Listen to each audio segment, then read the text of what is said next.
देख रहे हैं के न्यूज इंडिया खास पेशकश में मैं दीपिका आपके साथ खबरों की शुरुआत करेंगे। अहम अधिवेशन बेलगावी में मंथन। कर्नाटक के बेलगावी में कांग्रेस की वर्किंग कमेटी की 2 दिवसीय बैठक चल रही है।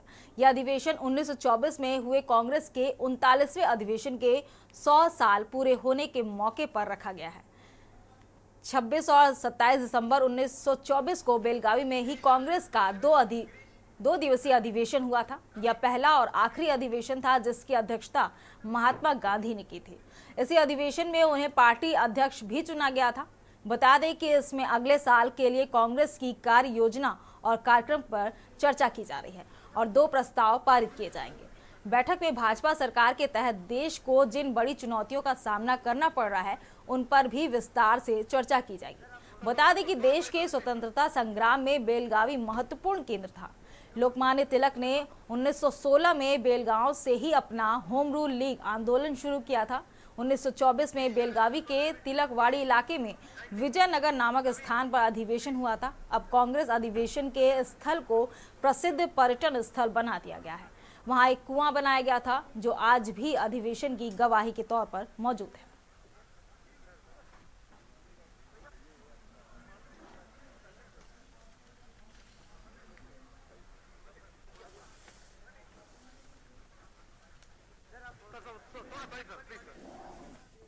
ऐसी खबर पे जानकारी के लिए हमारे विशेष संवाददाता अखिलेश सिंह जी जुड़ चुके हैं। अखिलेश सिंह जी, जैसा कि बेलगावी में कांग्रेस की 2 दिवसीय बैठक हो रही है और इसका इतिहास भी काफी पुराना है, क्या यह स्थान चुनकर कांग्रेस अपने बुजुर्ग नेताओं को सम्मान दे रही है या यूं कहें कि इस स्थान का चुनाव करके सियासी रणनीति का परिचय दे रही है?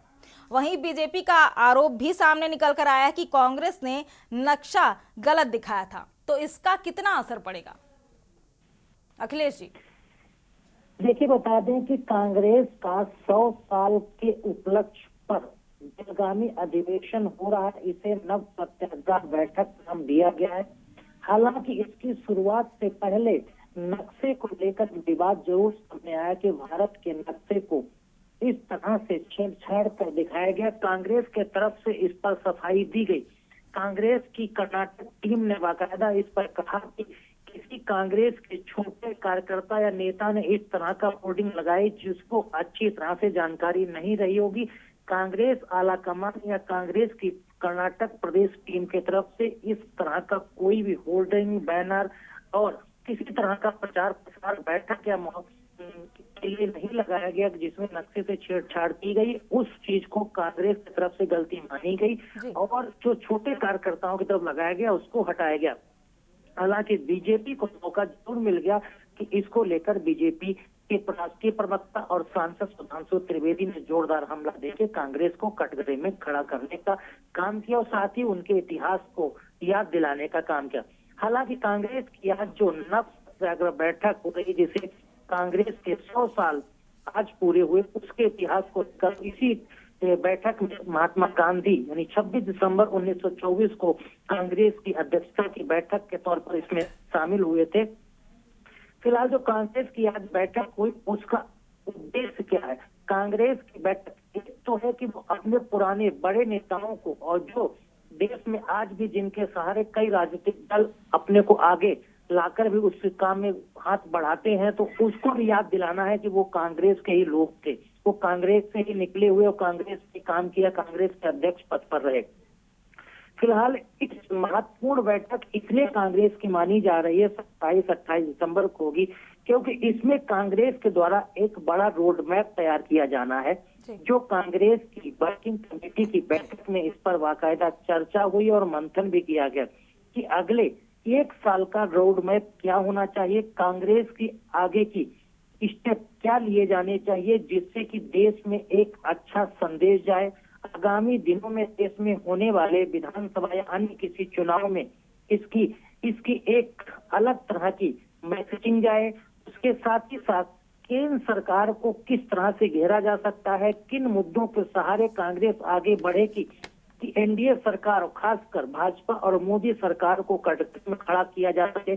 इन तमाम महत्वपूर्ण मुद्दों को लेकर कांग्रेस की चर्चा इस नव सत्याग्रह बैठक में चल रही है और 100 साल के अधिवेशन के अवसर पर इसको रखा गया है, तो ये भी एक महत्वपूर्ण है। हालांकि विवाद जरूर हुआ है और विवादों से कांग्रेस ने किनारा भी किया है, लेकिन ये साफ कह सकते हैं कि कांग्रेस इस बेलगामी अधिवेशन के जरिए अपने कांग्रेस के जो वरिष्ठ नेता रहे, जिनकी आजादी की लड़ाई में अहम भूमिका हुई, उन्होंने आजादी की लड़ाई में बढ़ चढ़कर हिस्सा लिया और जिनकी आज भी उस लड़ाई, उस अगुवाई को, उस काम को देश की आजादी के मद्देनजर भुलाया नहीं जा सकता है। ये भी कांग्रेस देश को बताना चाहती है, देश की जनता को याद दिलाना चाहती है और खासकर विपक्षी जो उनके खिलाफ बोलने का काम करते हैं, उनको भी आईना दिखाने का काम करती है कि उनकी पार्टी के चाहे शीर्ष पद पर रहे हों, चाहे पार्टी के किसी दूसरे पद पर रहे हों या फिर पार्टी के बतौर सदस्य रहे हों,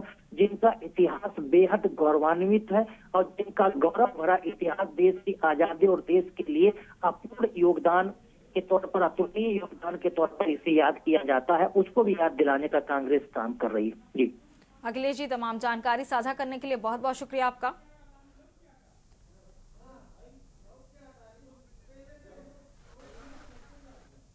हम बात कर रहे थे बेलगावी की, जो काफी महत्वपूर्ण स्थान है जहां कांग्रेस का अधिवेशन हो रहा है।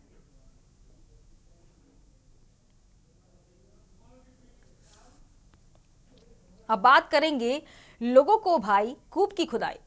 संभल जिला प्रशासन ने कोतवाली पुलिस थाना क्षेत्र अंतर्गत कोट पूर्वी में प्राचीन मृत्यु कूप की खुदाई और जीर्णोद्धार का काम गुरुवार को शुरू कर दिया है। बता दें कि संभल में पुराणों में वर्णित अति प्राचीन और धार्मिक महत्व के माने जाने वाले कुओं की पहचान कर उनकी खुदाई और जीर्णोद्धार की पहल के तहत ये काम किया जा रहा है। लोगों के मुताबिक सालों पूर्व इन कुओं को या तो ऐसे ही छोड़ दिया गया था या इनमें मलबा भरकर इन्हें पाट दिया गया था।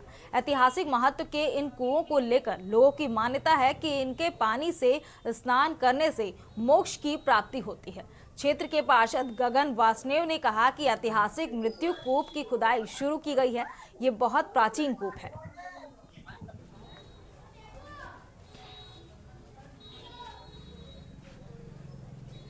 पे जानकारी के लिए हमारे संवाददाता रईस अलवी जुड़ चुके हैं। रईस अलवी, लगातार संभल में खुदाई का काम चल रहा है और ऐतिहासिक स्थान मिलते जा रहे हैं, तो इस कूप का क्या इतिहास है? रईस अलवी जी।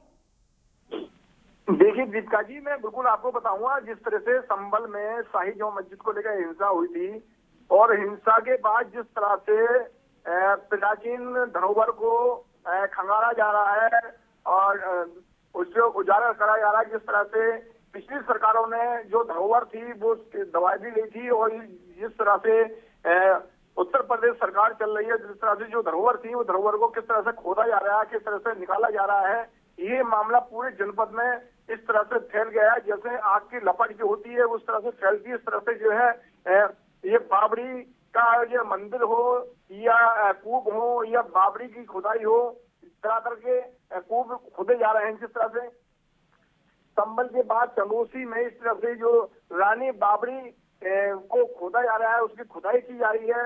लगभग जो है अब तक जो है 15 से 20 फुट गहरी खुदाई उसकी हो चुकी है। बताया यही जाता है कि उसके पास में ये एक श्री बांके बिहारी मंदिर है जो कि 5-6 किलोमीटर दूरी पर है। साथ ही साथ जो बाबरी की खुदाई की जा रही है वो एक रानी बाबरी किला भी बोला जाता है, बाबरी रानी बाबरी भी कहा जाता है, जो कि उसके नीचे एक कुआं है जो कि कुएं में कई ऐसे रहस्य छिपे हुए हैं जो कहीं ना कहीं बहुत ही ऐतिहासिक का बयान करते हैं। साथ ही साथ इसी क्रम में संभल के शाही जामा मस्जिद के पास में करीब 2 किलोमीटर दूरी पर पृथ्वीराज चौहान की बाबरी जो मिली है, वहां पर भी उसको भी वो क्या बोलते हैं डाकू कुआं बोला जाता था, लेकिन कहीं ना कहीं वो सिर्फ पृथ्वीराज चौहान की वो बाबरी है, उसकी भी खुदाई की जा रही है। और साथ ही साथ वहां पर एक कूप है, वो कुआं की खुदाई की जा रही है, जिसमें कई ऐसे रहस्य छिपे हुए हैं। वो कहीं ना कहीं जाकर जब खुदाई पूरी होगी तो कोई ना कोई जाकर जो है इसके मामला पूरे संज्ञान में आएगा। लेकिन जिले की जिलाधिकारी डॉक्टर राजेंद्र केसिया और संभल के एसएसपी के बिश्नोई की मौजूदगी में लगातार 2 सदस्यीय जो एसआई की टीम है वो लगातार सर्वे कर रही है। उन्हें लगातार सर्वे का कार्य चल रहा है। वहां पर पूरी बारीकी से एक चीज की जा रही है। जिस तरह से संभल में ऐतिहासिक 36 पुरे और 52 सराय है, 19 कूप है, वो उस तरह से जो धरोहर थी वो कहीं ना कहीं देखी जा रही है। साथ ही साथ जो पृथ्वीराज चौहान की धरोहर थी वो भी देखी जा रही है। और उसी क्रिम में एक तोता मैना की कब्र है जो कि बरसों पुरानी बताई जा रही है, पृथ्वीराज चौहान के समय की है। तोता मैना की कब्र है वो भी देखी जा रही है। साथ ही साथ एक और किला है जो कि मुस्लिम किला वहां पर मिला है, तो वो भी देखा जा रहा है। कहीं ना कहीं जो पूरी तरह से जिस तरह से संभल में ऐतिहासिक जो धरोहर थी वो कहीं ना कहीं नष्ट की ओर चल रही थी, लेकिन अब कहीं ना कहीं जाकर जो धरोहर है वो उसको उजागर किए जा रहे हैं, उसकी उनका सुंदरीकरण भी किया जा रहा है, उनकी खुदाई भी की जा रही है।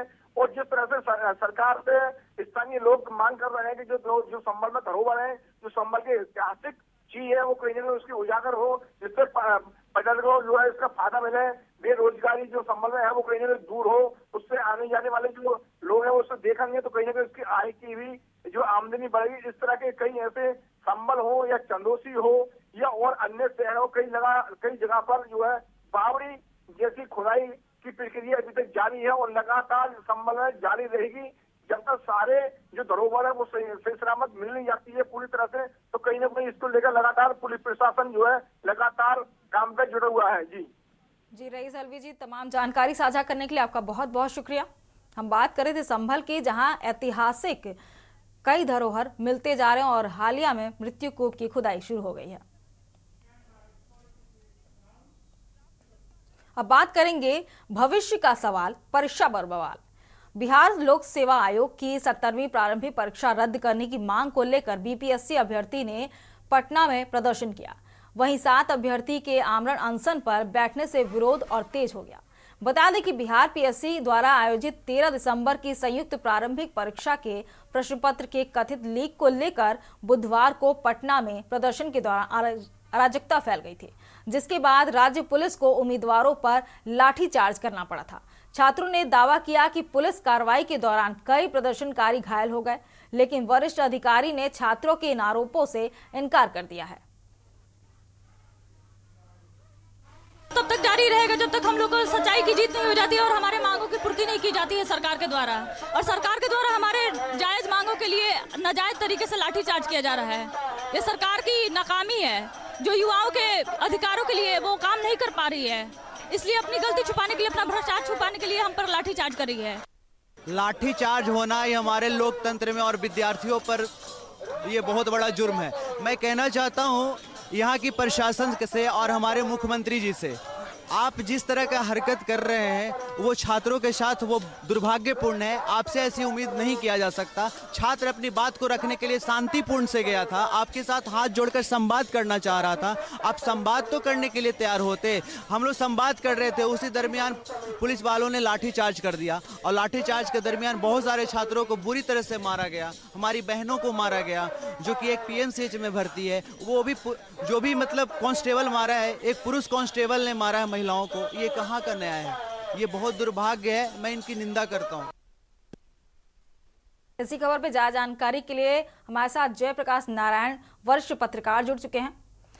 जयप्रकाश नारायण जी, जैसा कि बिहार में बीपीएससी के अभ्यर्थियों का लगातार प्रदर्शन चल रहा है और वहीं 7 अभ्यर्थी आमरण अनशन पर भी बैठे हैं। बीते 13 दिसंबर को अभ्यर्थियों पर लाठीचार्ज हो गया था, तो प्रशासन की तरफ से क्या कोई जवाब सामने आ रहा है कि पेपर दोबारा कराने को लेकर कोई बात ऐसी सामने निकल कर आ रही है जो अभ्यर्थियों के उनके समर्थन में हो, उनके एवज में बात करी जा रही हो? जयप्रकाश जी। जी, ऐसा कोई नहीं है। केवल ये सरकार और बीपीएससी के चेयरमैन इस बात से रहे हैं कि केवल एक सेंटर का हंगामा हुआ है और इस पर यह हुआ है, केवल उस सेंटर के अलावा कहीं से ही कोई सूचना नहीं है, शिकायत नहीं मिली है। इसके कारण और कहीं हम यह को रद्द नहीं करेंगे। सरकार भी इस पे पूरी तरह से रिजिड है कि हम यह को रद्द नहीं करें। ऐसे में हालांकि बच्चों के मांग बहुत जायज लगता है। केवल कई पार्टियां इसमें समर्थन में भी आई है, खास करके जनस्वराज के तो अध्यक्ष ही आए हैं और उन्होंने कहा है कि ये परीक्षाएं रद्द करके और विद्यार्थियों के कम से कम उनकी बातों को तो सुनी जानी चाहिए। वो मिलना चाहते थे, उनकी बात सुनी जानी चाहिए थे। उनके जो ग्रीवांसेज हैं, उनके जो शिकायत हैं, उसको तो कम से कम सरकार सुने या बीपीएससी के चेयरमैन सुने। लड़का बहुत मेहनत करता है, जाग के मेहनत करता है और वैसे स्थिति में कहीं भी पेपर लीक और कहीं इस तरह की बातें होती हैं, तो प्रतिभावान लोगों से प्रतिभा कुंठित होती है। और इसी बात को लेकर के, इसी को लेकर के एक शिष्टमंडल मिलने के लिए गया था, लेकिन ये अमानवीय व्यवहार किया गया। यहाँ तक कि महिला अभ्यर्थियों को पुरुष पुलिस के द्वारा पिटाई की गई, कहीं से जायज नहीं दिखता है। और बच्चों की मांग पर सरकार को और बीपीएससी के उसको सहानुभूति पूर्वक विचार करना चाहिए था, न कि लाठी डंडे से। हो सके ऐसा होता तो उसके 5वीं प्रतिनिधिमंडल को बुला करके उससे बात होती, सारे बच्चों को रखते और कहाँ लैकेज है बीपीएससी में, ये बात पर विचार करते, देखते बच्चे चाहते क्या है, विद्यार्थी चाहते क्या है, विद्यार्थी कहना क्या चाहते हैं, कहाँ बीपीएससी से चूक हो रही है। इसके कारण लगातार कई बार विभिन्न परीक्षाओं में क्वेश्चन जो है उसके आउट हो जा रहे हैं। जयप्रकाश नारायण जी, आप अपनी बात रखने के लिए आपका बहुत बहुत शुक्रिया। हम बात कर रहे थे बीपीएससी अभ्यर्थियों की जो लगातार प्रदर्शन कर रहे हैं।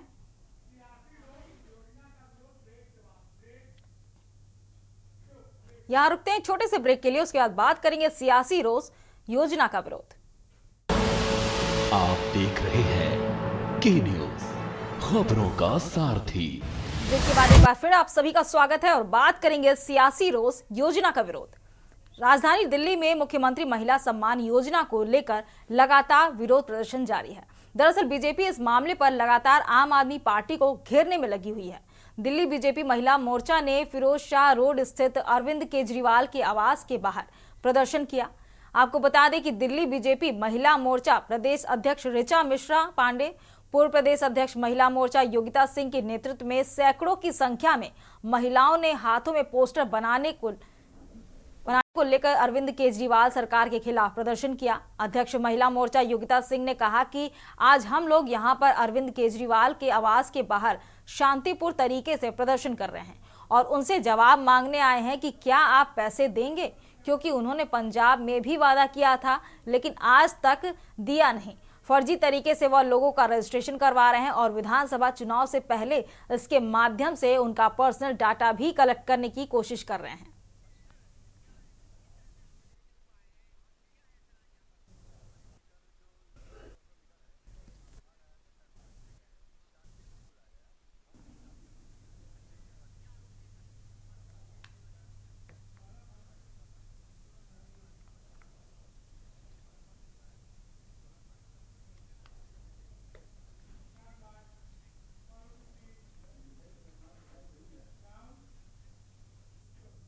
अब बात करेंगे राजधानी में हवा खराब।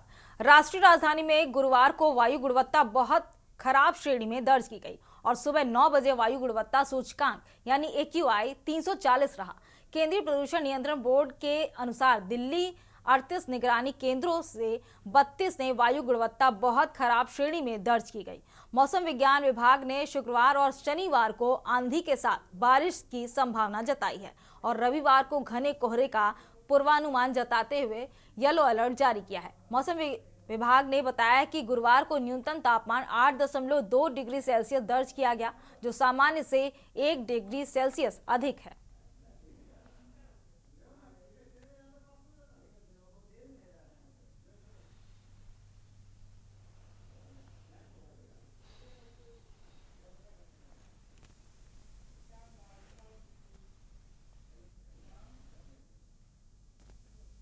अब बात करेंगे शिकार का माजरा, दुर्लभ नजारा। उत्तराखंड के जिम कॉर्बेट राष्ट्रीय उद्यान में सैलानियों को दुर्लभ नजारा देखने को मिला। ढेला में सफारी पर गए सैलानियों के सामने एक बाघ ने हिरणों के एक झुंड पर हमला कर दिया और उसे निवाला बना डाला। ये रिपोर्ट देखिए। उत्तराखंड के जिम कॉर्बेट राष्ट्रीय उद्यान में बुधवार को सैलानियों को दुर्लभ नजारा देखने को मिला। ढेला में सफारी पर गए सैलानियों के सामने एक बाघ ने हिरणों के झुंड पर हमला कर दिया। बाघ ने सैलानियों के सामने एक हिरण को शिकार बनाया। सैलानियों ने उन दुर्लभ पलों को कैमरे में कैद कर लिया। बाघ द्वारा हिरण को मारा जाना जो उनकी जो खाद्य श्रृंखला है उसी का पार्ट है। यहाँ पर ये भी ध्यान देना होगा कि ये माना जाता है कि बाघ को अपना शिकार करने के लिए, एक सक्सेसफुल शिकार करने के लिए 15 से 20 बार अटेम्प्ट करना पड़ता है, तब जाके वो सफल होता है। ये इस तरह की जो चीज़ें हैं वो उनकी जो खाद्य श्रृंखला है, ये जो पूरा जो यहाँ पर वाइल्ड लाइफ का है उसका पार्ट। इस तरह के वीडियो हमारे जो कॉर्बेट टाइगर रिजर्व के अलग जोन्स हैं उनसे अक्सर आते रहते हैं। दिखने में हमेशा एक्साइटिंग होता है क्योंकि जो एक्चुअल एक्शन है वो जो टूरिस्ट होता है वो देखता है। सैलानियों के रिकॉर्ड किए गए वीडियो में बाघ शिकार को घसीटकर जंगल के भीतर ले जाते हुए भी दिख रहा है। अमूमन ऐसे वीडियो YouTube पर ही देखने को मिलते हैं। सैलानी निश्चित रूप से भाग्यशाली थे जिन्होंने आंखों के सामने बाघ को शिकार करते देखा। इस खास पेशकश में मेरे साथ इतना ही। आप देखते रहिए के न्यूज़ इंडिया। नमस्कार।